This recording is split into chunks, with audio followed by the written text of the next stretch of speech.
కవిత ED అధికారుల ఆధ్వర్యంలో ఉంది. వాళ్ళు అదుపులోకి తీసుకున్నారు నిన్న కోర్టు చెప్పగానే. దీనికి సంబంధించి విచారణ కోసం 7 రోజుల పాటు విచారించనున్నారు. సో, దీనికి సంబంధించి మనతో పాటు ఢిల్లీ నుంచి అడ్వకేట్ పి. మోహిత్ రావు గారు లైన్‌లో ఉన్నారు. వారిని అడిగి తెలుసుకుందాం. సార్ నమస్తే సార్. నమస్తే అండి. సార్ చెప్పండి, ఇప్పుడు కవితని ఈడీ అధికారులు 7 రోజుల పాటు కస్టడీకి తీసుకున్నారు కదా సార్. తర్వాత ఏంటి సార్ సిట్యుయేషన్? ఇప్పుడు తనని అరెస్ట్ చేశాక రిమైండ్ చేయడం జరిగింది. ప్రవేశ పెట్టాక తనని 23rd వరకు పోలీస్ కస్టడీ ఇవ్వడం జరిగింది. Rouse Avenue court. ఓకే. తను ఈ 23rd 12 o'clock మళ్ళీ again they have to produce her before the court, same court, Rouse Avenue court. అప్పటి వరకు తను ఈడీ కస్టడీలో ఉంటారు. సో ఆ రిమాండ్ ఆర్డర్ లో ఏం పేర్కొన్నారంటే తనని ఇంట్రాగేషన్ చెయ్యాలంటే సైనిక్ జడ్జ్మెంట్ ప్రకారం, పర్మీర్ సింగ్ సైనిక్ జడ్జ్మెంట్ ప్రకారం తనని సీసీటీవీ కిందనే ఇన్వెస్టిగేట్ చేయాలి, ఇంట్రాగేట్ చేయాలి. అండ్ దాట్ ఆ వీడియో ఫుటేజ్ ని ప్రెజ్యూమ్ చేయాలి, రిజర్వ్ చేసుకుని పెట్టుకోవాలి, ప్రిజర్వ్ చేయాలని చెప్పడం జరిగింది. Okay sir. ఇప్పుడు మనకు వాళ్ళ భర్తకి తన సంబంధిత ఎవరైతే వ్యక్తిగత సిబ్బంది ఉన్నారో వాళ్ళకి కూడా నోటీసులు ఇచ్చినట్లుగా వాళ్ళని కూడా సోమవారం. That is totally wrong statement. ఎటువంటి నోటీసులు ఇప్పుడు వరకు ఇవ్వలేదు. మీడియాలో తప్పుడు ప్రచారం జరుగుతుంది. Some rumours have been speculated. Okay, అంటే అనిల్ గారికి కూడా ఓకే ఎవరికి తనకి రిలేటెడ్ ఎవరికి ఇప్పుడు వరకు ఈడీ నోటీసెస్ ఇవ్వలేదు. ఓకే. ఇప్పుడు ఇంతకుముందు దాదాపు ఇది 2 సంవత్సరాల నుంచి కేసు జరుగుతూ ఉంది కదండి. మొదటగా వచ్చేసి విక్టిమ్ అన్నారు, ఇప్పుడు అక్యూజ్డ్ అంటున్నారు. దీన్ని ఏ విధంగా చూడొచ్చు? వాళ్ళకి అనుకూలంగా ఉన్నప్పుడేమో విక్టిమ్ అంటారు. మనం కేసు వేసి తన రైట్స్ గురించి తను కొట్లాడుతున్నప్పుడు తను ఒక్కరే కాదండి, ఈ రోజు she's fighting for all women in India. Women కి సెపరేట్ చట్టం ఉంటది, ఉమెన్ కి సెపరేట్ రైట్స్ ఉంటాయి చట్టాల్లో. She's fighting for rights of every women. In Supreme Court she has filed a writ to declare a law. ఎందుకంటే ఈ రోజు మీరు చూసే ఈడీ, సిబిఐ ఇతర సిబ్బందులన్నీ తనకి తన ఇష్టం వచ్చినట్టు ఇప్పుడు ఇదే కేసు చూడండి, సర్చ్ వచ్చి అరెస్ట్ చేశారు. అవునండి. తన స్టేట్మెంట్ రికార్డ్ చేయలేదు, 50 స్టేట్మెంట్. కేసు ఏమో 2020 పెండింగ్ నుంచి ఉందన్నారు ఈసీఐఆర్. సో ఈడీలో ఈసీఐఆర్ అంటారు, జనరల్ మన కేసెస్ లో ఎఫ్ఐఆర్ అంటారు, నార్మల్ క్రిమినల్ కేసెస్ లో. ఈసీఐఆర్ 2020 నుంచి ఉన్నప్పుడు ఈ రోజు అరెస్ట్ చేయాల్సిన అవసరం ఏంటంటే ఆఫ్టర్ 3 years? అవును. ఇప్పుడు ఎట్లా తీసుకోవచ్చండి? ఎందుకంటే 3 times తను ఇచ్చారు, తను 3 times వెళ్ళారు ఆఫీస్. అవును, మొబైల్ ఫోన్స్ అని ఇచ్చారు. తను ఎక్కడ పారిపోలేదు. She's cooperating with investigation, she's not avoiding investigation. And that being so, ఒక స్టేట్మెంట్ రికార్డ్ చేయకుండా ఈ రోజు అరెస్ట్ చేయాల్సిన ఇంక్రిమినేటింగ్ సిచ్యువేషన్ ఎక్కడిది? మళ్ళీ ఇప్పుడు అండర్టేకింగ్ ఇచ్చారు సుప్రీం కోర్టులో 19th రోజు ఐటమ్ 3 గా లిస్ట్ అయింది కేసు. అవును. ఇవన్నీ ఉన్నాక ఈ రోజు ఎందుకు అరెస్ట్ చేయాల్సి వచ్చింది? అదే అండి. ఇప్పుడు ఏంటంటే తెల్లారితే నెక్స్ట్ డే వచ్చేసి జనరల్ ఎలక్షన్కి సంబంధించినటువంటి నోటిఫికేషన్ కూడా రానుంది. సడన్గా ఇప్పుడు అరెస్ట్ చేయడానికి, అదుపులోకి తీసుకోవడానికి ఏ విధంగా చూడాల్సి వస్తుంది మనం? మీ క్వశ్చన్ లోనే మీకు ఆన్సర్. ఎలక్షన్స్ ఉన్నాయి, అందుకనే అరెస్ట్ చేశారు. ఓకే. అంటే ఇప్పుడు విచారణ ఉండగా అరెస్ట్ చేయడానికి అవకాశం, ఇట్లా పర్మిషన్ ఉంటుందా అండి? ఎందుకంటే 19వ తారీఖు దీనికి సంబంధించి సుప్రీంకోర్టులో కవిత గారు పిటిషన్ వేశారు. మరి విచారణ ఉండగా మరి వీళ్ళు అదుపులోకి తీసుకోవడం ఎంతవరకు కరెక్ట్ అంటారు? ఫస్ట్ థింగ్ అండి, she has filed writ petition early 2023. 2023 నుంచి ఆల్మోస్ట్ 1 year దాటిపోయింది. 2023 నుంచి 1 year నుంచి రిట్ పిటిషన్ పెండింగ్ లో ఉంది. ఓకే. వాళ్ళ లెటర్ లో లిస్ట్ చేసుకోవడానికి వాళ్ళే 2 సార్లు వాయిదా తీసుకున్నారు. వాళ్ళ లెటర్ లో లిస్టింగ్ చేయడానికి ఏమన్నారంటే, మేము ఇన్వెస్టిగేషన్ ముందరికి పోలేము, దీంట్లో ఈ రిట్ డిసైడ్ చేయండి, తొందరగా లిస్ట్ చేయండి అని వాళ్ళే పేర్కొన్నారు. ఓకే. పేర్కొన్నాక ఈ రోజు రిట్ పిటిషన్ ఇమీడియట్ గా లిస్ట్ అవుతుంటే వాళ్ళు ఎందుకు అరెస్ట్ చేయాల్సి వచ్చింది అంత సడన్ గా? వాళ్ళకి రీజన్ లేదు. There is no reason. Problem ఎక్కడ వస్తుంది అంటే సెక్షన్ 19 లో రీజన్ టు బిలీవ్ ఉంటే సరిపోతుంది అంటారు వాళ్ళు. రీజన్ టు బిలీవ్ అనే దానికి ఒక జస్టిఫికేషన్ లేదు ఈ రోజు. దేనికి రీజన్ టు బిలీవ్? ఓకే. ఇన్ని రోజులు లేని రీజన్ ఈ రోజు ఎందుకు వచ్చింది? మీ సబ్జెక్ట్ టు సాటిస్ఫాక్షన్ ఏది అథారిటీస్? రిట్ పిటిషన్ పెండింగ్ ఉంది. అండ్ అండర్టేకింగ్ వీళ్ళు ఎంత విచిత్రం అంటే అండి, అక్కడేమో ఏజీ గారు he gives an undertaking and he retracts that undertaking. Live law లో వచ్చింది. లైవ్ లా అనేది అది court every day and day out Supreme Court లో they work with Supreme Court. వాళ్ళు చాలా క్రెడిబుల్ న్యూస్ ఏజెన్సీ వాళ్ళది. వాళ్ళు అంత bar and bench and live law అంటే దే ఆర్ వెరీ క్రెడిబుల్. వాళ్ళు ఓకే. తప్పుడు ఇన్ఫర్మేషన్ 1% కూడా ఉండదు. వాళ్ళు చూసి కన్ఫర్మ్ చేస్తేనే వాళ్ళు రాస్తారండి వార్తలు. Hmm. And they have a very big team, okay. Responsible team. Okay. Well, he himself has retracted, and I was there in the court. Okay sir. He tried to retract his own statement, హ్మ్. and now ED counsel ఏమంటారండి trial court లో, he హ్మ్. says that ఆ statement మేము ఎప్పుడు చేయలేంటున్నారు. Sir. ఇంత blatant లయ్యా, హ్మ్. ఇంత అబద్ధమా కోర్టు ముందు, అది కూడా. Sir. This is very unfortunate. అంటే ఇప్పుడు కవిత గారికి దీనికి సంబంధించి ఏమన్నా ఇన్ఫర్మేషన్ ఉందా అండి? సెర్చ్ చేయబోతున్నాం, అరెస్ట్ చేయబోతున్నామని. నథింగ్. 1 o'clock కేసు అయిపోతుంది. 1 o'clock ఆయన విత్డ్రా చేసుకుంటా అంటారు అడ్వకేట్ గారు, ఈడీ అడ్వకేట్. వితౌట్ పర్మిషన్ వారు అంటారు మేము విత్డ్రా చేసుకుంటున్నామని. ఎవరు అడగకముందే, కోర్టు అడగలేదు, ఎవరు అడగలేదు. Court okay. ఏమన్నదంటే మీరు ఒకవేళ 20కి అడిగాం. యాక్చువల్లీ 19th రోజు మా సీనియర్ అడ్వకేట్ కి పర్సనల్ ఇన్కన్వీనియన్స్ ఉంటే 20కి అడిగాం. 1 day అటు ఇటు ఏమైతుంది, 20 కూడా నాన్ మిస్లీనియస్. అడిగితే మీరు 20కి పెడుతుంది మాత్రం మేము ఇంట్రీమ్ ఆర్డర్ వికెట్ చేయాల్సి వస్తుంది అని కోర్టు అన్నది. హ్మ్. కోర్టు అన్నది అంటే ఇంట్రీమ్ ఆర్డర్ ఉన్నట్టే కదండి, అవునండి. ఎక్స్ప్లిసిట్ గా. హ్మ్. That is one reason. హ్మ్. ఇంకొకటి 1 o'clock వాళ్ళు విత్డ్రా చేస్తారు, 2 o'clock ఈడీ టీమ్ వస్తుందండి. హ్మ్. ఢిల్లీ నుంచి హైదరాబాద్ కి ఫ్లైట్ డ్యూరేషన్ 2 hours కదండి మినిమం ట్రావెల్. అవును. అవును. 2 hours మినిమం అంటే దానికి ప్రొసీజర్ అంతా 4 hours అవుతుంది అట్లీస్ట్, ఒక మనిషి ఢిల్లీ నుంచి హైదరాబాద్ కి రావాలంటే. హ్మ్. వాళ్ళు విత్ ఇన్ 1 hour ఎట్లా వచ్చారండి? హ్మ్. అంటే పక్క ప్లాన్ ప్రకారం అనుకోవచ్చు. It was an organised arrest, pre planned arrest. Okay. వాళ్ళు రైడ్ అని వచ్చారు, మేము సర్చ్ చేస్తామని వచ్చారు, సర్చ్ చేశారు. హ్మ్. దే గాట్ నథింగ్, హ్మ్. జీరో, నథింగ్, ఏం దొరకలేదు. హ్మ్. వాళ్ళు 5 మొబైల్ ఫోన్స్ సీజ్ చేశారు. వాడిది, వాళ్ళ భర్తది, వాళ్ళ కజిన్స్ ది, వాళ్ళ పిఏది సీజ్ చేశారు. హ్మ్. సీజ్ చేసి డైరెక్ట్ అరెస్ట్ చేశారండి. అవును sir. Media arrest was affected after 6:30, after sunset. Sunset happen to be on 6:22. అవును. 5:20 అని చెప్పి దాంట్లో ఇచ్చారు. సార్ నేను నా స్టేట్మెంట్ నేను ఏదైనా రాసుకుంటాను. ఓకే. హ్మ్. మరి ఒకటండి, సింపుల్ అండి. I want to just point out one thing. If she was arrested at 5:20, then how can you search till 6:45? Sir. వాళ్ళ ఓన్ పంచనామాలో వాళ్ళ ఓన్ హ్యాండ్ రైటింగ్ తో రాశారండి 6:45. That was submitted before the court. Okay. But unfortunately court ఆర్డర్లు ఎక్కడ కూడా record చేయలేదు. Okay sir. మేము press చేసాము. సర్చ్ అని వచ్చేసరి ఇప్పుడు సింపుల్ లాజిక్ అండి. సర్చ్ అని వచ్చాక సర్చ్ అయిపోయినాక అరెస్ట్ అవుతుందండి. ఎక్కడ కూడా సర్చ్ మధ్యలో అరెస్ట్ చేయరు. అరెస్ట్ చేస్తే సర్చ్ చేయాల్సిన అవసరం లేదు, రిమైనింగ్ సర్చ్. అవునండి. అరెస్ట్ అయిపోయి ఇప్పుడు అరెస్ట్ అయినాక ఇంకేం సర్చ్ చేస్తారండి? సర్చ్ అని వచ్చారు, well we have cooperated, doors lock చేశారు, ఎవరిని రానియలేదు, తన ఫ్యామిలీ మెంబర్స్ ని రానియలేదు, తన బ్రదర్స్ ని రానియలేదు, బ్రదర్ ని రానియలేదు, తన స్టాఫ్ ని రానియలేదు. We have waited till 6:30.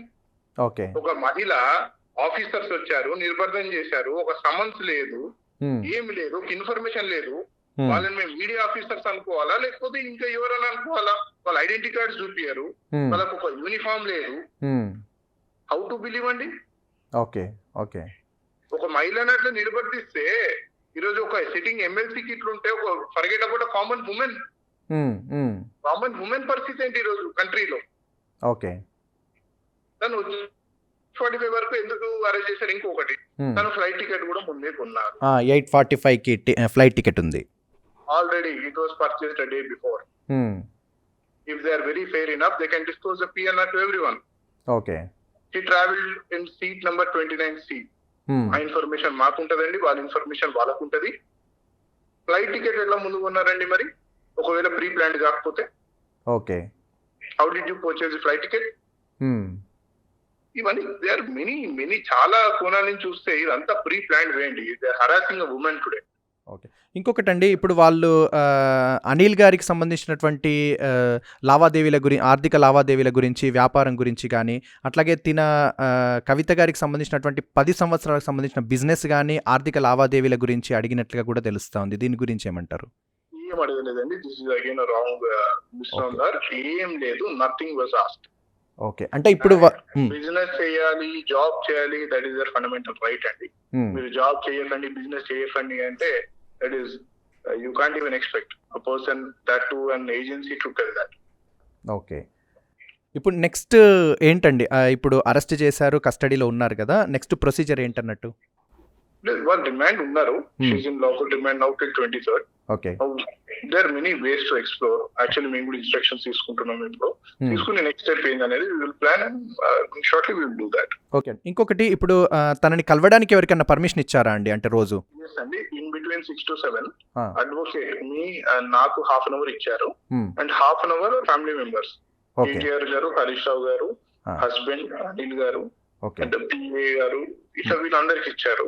So వాళ్ళ ఫ్యామిలీ మెంబర్స్ ఎవరన్నా రోజు ఇద్దరు కానీ ముగ్గురు everyday they can meet okay. In between 6-7. Okay. ఆ 1 అవర్ లో మేము డివైడ్ చేసుకోవాలి. అడ్వకేట్స్ హాఫ్ అన్ అవర్, వాళ్ళు half an hour. And advocates కూడా ఈడీ వాళ్ళు మా మా డిస్కషన్స్ వినకుండా మాకు స్పెషల్ రూమ్ ప్రొవైడ్ చేయాలి. ఓకే అండి. Any place hmm. Where they can't hear our conversation. ఎందుకంటే మా స్టెప్స్ అన్ని తెలిస్తే again they do all these things కదండి. అవునండి. అవును. There will be no transparency. మళ్ళీ ఇబ్బంది అవుతుంది. So okay. వాళ్ళన్ని చూస్తారు, మా స్టెప్స్ అన్నిటిని వాళ్ళు ముందే ఓకే. అంటే ఇప్పుడైతే అనిల్ గారికి సంబంధించి గానీ, వ్యక్తిగత సిబ్బందికి సంబంధించి గానీ విచారణ లాంటిది రేపేం లేదు. వాళ్ళనేం పిలవలేదు. Nothing till today. ఇప్పుడు 11 అవుతుంది. 11 వరకు అయితే ఏ సమన్స్ రాలే. అవన్నీ రాంగ్ స్పెక్యులేషన్స్ అవుతాయి. ఓకే. ఓకే. ఒకవేళ అంటే ఇప్పుడు ఇంకొకటండి, ఈ యాప్ నేతలకు సంబంధించి 100 కోట్ల ట్రాన్సాక్షన్స్ జరిగాయి ఇట్లా అన్నట్టుగా ఆరోపణలొస్తున్నాయి. దీని గురించి ఏమంటారు? మీ క్వశ్చన్ లోనే మళ్ళీ ఆన్సర్ ఉందండి. అది ఆరోపణ. Okay. Conference grounds of arrest ఎక్కడ కూడా రాయలేదు. ఓకే. ఓకే. ఇచ్చారంటే ఇచ్చారని ఎవరైనా అనొచ్చండి. ఆ! Loose word. నేను ఇచ్చానని అంటాను, మీరు ఇచ్చానంటారు. How will you prove that? Okay. Have okay. You seen that? Hmm. Have you arrested the person who received the money? Okay. How can you say that? Hmm. This is very irresponsible statement. Hmm. నేను చెప్తానండి, ఫలానా మనిషి ఫలానాకి 100 కోట్లు ఇచ్చారని చెప్తాను. How will you prove that? Sir. Concrete evidence ఉందా మీ దగ్గర? Sir. ఆ! అట్లా థిన్ ఎయిర్ వర్డ్స్ ని పట్టుకుని ఎవరిని పడితే వాళ్ళని అరెస్ట్ చేస్తాము, ఇబ్బంది పెడతాము అంటే ఇది హ్మ్. బెండింగ్ టు పాలిటిక్స్ అండి. క్లియర్ గా అర్థమవుతుంది. ఓకే. ఓకే. అంటే ఇప్పుడు మళ్ళీ లే man in India and Telangana can clearly understand. Okay sir. ఇప్పుడు మళ్ళీ 23 తారీఖు 12 గంటల వరకి కోర్టులో ప్రవేశపెట్టే వరకు కస్టడీలోనే ఉంటారా సార్? ఈ ముందేమన్నా మనకు అవకాశం ఉండొచ్చు? ఇప్పుడు వరకు అయితే ఇప్పుడున్న దాని ప్రకారం ఆర్డర్ ప్రకారం she is in lawful custody with ED. Okay. ఒకవేళ ఇది ప్రూవ్ అవ్వడానికి అవుతే ఎట్లా ఉండొచ్చు సార్? అంటే తనను ఈ ప్రకారంగా ఇట్లా చాలా ఉందండి. చాలా ట్రయల్ అవ్వాలి. ఇప్పుడు తను కేసు పెడితే ట్రయల్ అవ్వాలి. ఇప్పుడు కేసు ఉంది కాబట్టి రిమైండ్ వచ్చి ట్రయల్ అవ్వాలి. హ్మ్. Long way. వాళ్ళంతా ఎన్నో చార్జ్ షీట్స్ ఉన్నాయి అంటున్నారు. స్పెక్యులేషన్స్ అని. ఇప్పుడు వరకు అండి ఈ కేసులో వాళ్ళు చెప్పారు. ఇప్పుడు అక్యూజ్డ్ అంటే వాళ్ళ కస్టడీలో ఉన్నాక, హ్మ్. వాళ్ళు కస్టడీలో ఉన్నప్పుడు వాళ్ళ ఇంట్రగేషన్ సింపుల్ అండి. Any confession made before the police officer is not valid. Okay sir. వాళ్ళు కన్ఫెషన్ స్టేట్మెంట్ లో వీళ్ళ పేరు వాళ్ళ పేరు అంటే ఇప్పుడు రేపు పొద్దున నా పెద్ద ఇప్పుడు ఇండియా హెడ్ పేరు ఎవరో పేరు చెప్తారు. వాళ్ళని పోయి అరెస్ట్ చేస్తారా? Sir. I'm just telling you అండి. Okay sir. ఒక అక్యూజ్ అని మీరు ఆరోపణ చేశాక హ్మ్. ఆయన ఒక పేరు చెప్పారు అని అంటే సరిపోదండి. You have to show concrete material. Hmm. Hmm. ఇప్పుడు ఒక XYZ పర్సన్ ఉన్నారండి. అవును sir. Top head of the country I have given money to him అని అంటాడు. Hmm. Will you go and arrest him? No. There is the matter. Okay sir. అంత confessional statement అంటారు. వాళ్ళ కస్టడీలు ఉంటే వాళ్ళకి ఇష్టం ఉన్నట్టు మార్పించుకుంటారండి. హ్మ్. హ్మ్. ఇంట్రాగేషన్ లో చూడట్లేదు ఏమైతుందో. హ్మ్. హ్మ్. డీకే బాసు ఎన్ని జడ్జిమెంట్స్ వచ్చినాయి సుప్రీంకోర్టు నుంచి. అందుకని అవునండి. కస్టోడియల్ టార్చర్ గురించి అవాయిడ్ చేద్దామని కదా ఇన్ని జడ్జిమెంట్స్ వచ్చింది. హ్మ్. హ్మ్. ఆఫ్టర్ 75 years ఆఫ్ ఇండిపెండెన్స్ మళ్ళీ అదే టార్చర్ అదే అవుతుంది. Sir. What remains now? Okay sir. Thank you. Okay sir. Okay. BRS MLC Kavitha ఎవరైతే ఉన్నారో 7 రోజుల పాటు కస్టడీలో ఉంటారు. దీనికి సంబంధించి వాళ్ళు విచారణ చేస్తారు. దానికి సంబంధించినటువంటి ఎవరైతే పి. మోహిత్ రావు అడ్వకేట్ ఉన్నారో, ఢిల్లీ అడ్వకేట్, తను మనతో ఫోన్లో మాట్లాడడం జరిగింది. తను ఏమంటున్నారంటే కవితకి రెగ్యులర్గా వైద్య పరీక్షలు నిర్వహించాలి అని చెప్పి కోర్టు నుంచి ఆర్డర్ ఉంది. అదేవిధంగా వాళ్ళ అడ్వకేట్ ఎవరైతే ఉన్నారో వాళ్ళని ఒక హాఫ్ అన్ అవర్, అదేవిధంగా వాళ్ళ భర్త, ఫ్యామిలీ మెంబర్స్ భర్త, అట్లాగే బ్రదరు, ఇంకా సంబంధించినటువంటి వాళ్ళు ఎవరైతే ఉన్నారో వాళ్ళ ఫ్యామిలీ మెంబర్స్కి కలవడానికి పర్మిషన్ ఉంది. రోజు 2 లేదా 3 వరకు వాళ్ళకు ఒక హాఫ్ అన్ అవర్ ఫ్యామిలీకి ఒక హాఫ్ అన్ అవర్, అడ్వకేట్కి ఒక హాఫ్ అన్ అవర్ పర్మిషన్ ఇచ్చారు అని చెప్పి చెప్తా ఉన్నారు. అదేవిధంగా ఏదైతే ప్రస్తుతానికి ఇవన్నీ కూడా ఆరోపణలు మాత్రమే అని చెప్తున్నారు. కావాలని చెప్పి పక్కా ప్లాన్ ప్రకారంగా చేసినట్లుగా తెలుస్తూ ఉన్నది. ప్రూఫ్స్ ఏమున్నాయి ఏంటి అన్నట్లుగా కూడా వారు మాట్లాడుతూ ఉన్నారు. ఇంకొకటి చూసినట్లయితే ఏదైతే కోర్టులో ఉండంగా ఈ విధంగా చేయడం అయితే కరెక్ట్ కాదు అన్నట్లుగా కూడా వారు అంటున్నారు. ప్రీ ప్లాన్డ్‌గా చేసినట్లుగా జరిగింది అన్నట్టుగా చెప్తున్నారు. ఇంకొకటి ఏదైతే మనకు వార్తలొస్తున్నాయో అంటే భర్త అనిల్ గారిని అదే విధంగా సంబంధించినటువంటి వ్యక్తిగత సిబ్బంది ఎవరైతే ఉన్నారో వాళ్ళని కూడా సోమవారం రోజు విచారణకు ఢిల్లీలో కోర్టులో హాజరు కావాల్సిందిగా వాళ్ళకు వచ్చింది అన్నట్లుగా ఏదైతే ఆరోపణలు విషయం వింటున్నామో ఇది రాంగ్ అని అంటున్నారు. ఇప్పటి వరకు అంటే ఈరోజు ఆదివారం ఉదయం 11 గంటల వరకు వారు మనకు మాట్లాడిన సమయానికల్లా ఇప్పటి వరకైతే అట్లాంటి ఇన్ఫర్మేషన్ అయితే ఏది లేదు. ఏవైతే వాళ్ళ కుటుంబ సభ్యులు అంటే వాళ్ళ కవిత గారిది, వాళ్ళ హస్బెండ్‌ది, అదేవిధంగా ఉన్నటువంటి ఇంట్లో ఉన్న వాళ్ళు ఎవరైతే 5 మెంబర్స్‌కి సంబంధించినటువంటి ఫోన్స్ ఉన్నాయో అవి మాత్రం తీసుకున్నారు. వాటిని మాత్రం సీజ్ చేశారు. దీనికి సంబంధించి వారం రోజుల పాటు విచారణ చేయనున్నట్లుగానైతే వారు చెప్పడం జరిగింది. సో దీనికి సంబంధించి ఏంటి అనేది ఫర్దర్‌గా వారినైతే 12 గంటలకి 23వ తారీఖుకి కోర్టు ముందు మళ్ళీ ప్రవేశపెట్టనున్నారు.